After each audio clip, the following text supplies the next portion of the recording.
Good morning, students. Till now, we were doing digestion and absorption chapter, and in this chapter, we have done alimentary canal and structure of alimentary canal and arrangement of different types of teeth and anatomical regions of human stomach and anatomy of gut. That's four walls of the gut. Now, today we'll study digestive glands and digestion of food. Now, first of all, digestive glands are present in our mouth, this, which are called salivary glands, which are present in the buccal cavity, salivary glands, and these secrete saliva, which is mainly produced by three pairs of salivary glands. Now, in this picture, you can see three types of salivary glands: the parotids, which are present near the cheek, the submaxillary, submandibular, which are present on the below the lower jaw, and the sublinguals, which are present below the tongue. These glands, situated just outside the buccal cavity, secrete salivary amylase and which converts starch into sugar. And finally, glucose, fructose, maltose, which are reabsorbed in the body. And next you can see the glands which are present in the stomach: mucus cells, peptic cells, parietal cells or oxyntic cells. Now those glands which are present in the stomach, inside the stomach, first of all is mucus cells, which are also called goblet cells, which are present throughout the epithelium and secrete mucus. Mucus saves our alimentary canal from hydrochloric acid, and then is next is chief cells or peptic cells. Peptic cells are usually present at the basal in location and secrete digestive enzymes as proenzyme. Proenzyme means pepsinogen, means it's inactive enzyme which acts on the proteins. Next is parietal or oxyntic cells. These oxyntic cells are large and are most numerous on the sides of the walls of the gastric glands. They are secreting hydrochloric acid, which converts the medium of our stomach acidic, so that pepsinogen can be converted into pepsin, because pepsin always works in acidic medium. Now, in this diagram, you can watch liver, the liver, which is the largest gland of the body. It weighs about 1.2 to 1.4 kilogram in the adult human. It is situated in the abdominal cavity just below the diaphragm and has two lobes, right and left lobes, which are separated by a falciform ligament.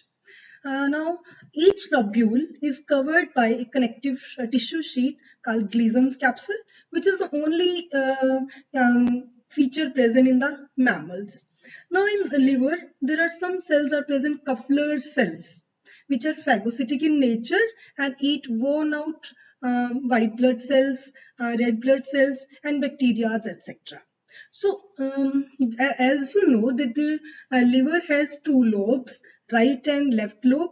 The hepatic lobules are structure and functional unit of liver containing hepatic cells arranged in the form of coats.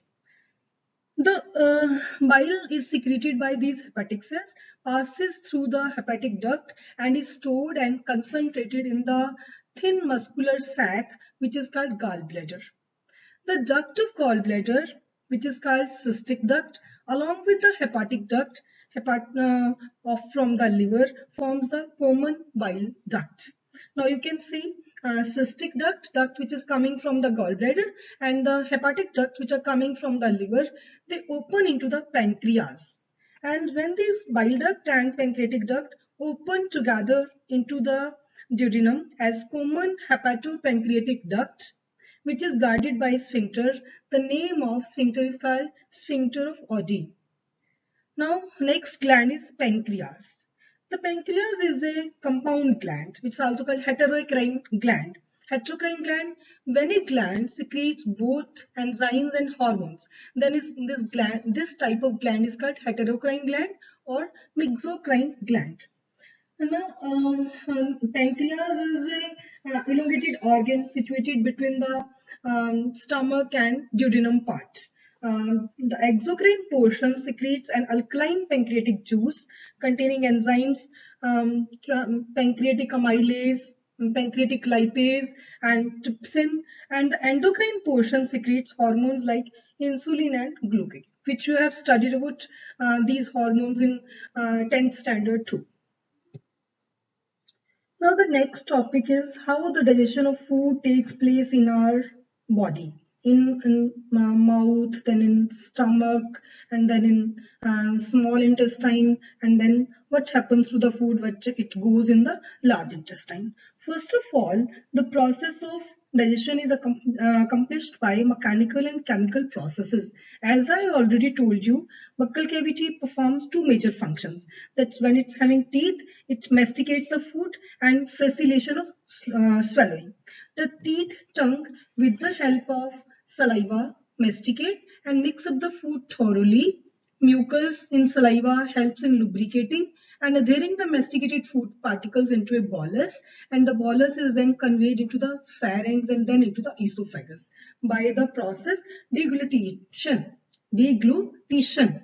The bolus further passes down through the esophagus by successive waves of muscular contractions called peristaltic movements. You have heard about peristaltic movements, the contraction and relaxation movements, which move the food in our body.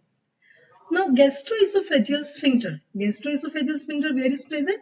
It is the opening when food from the esophagus enters into the stomach, controls the passage of food into the stomach. Saliva secreted into oral cavity, which I have already told you, contains electrolytes and enzymes salivary amylase and lysozyme.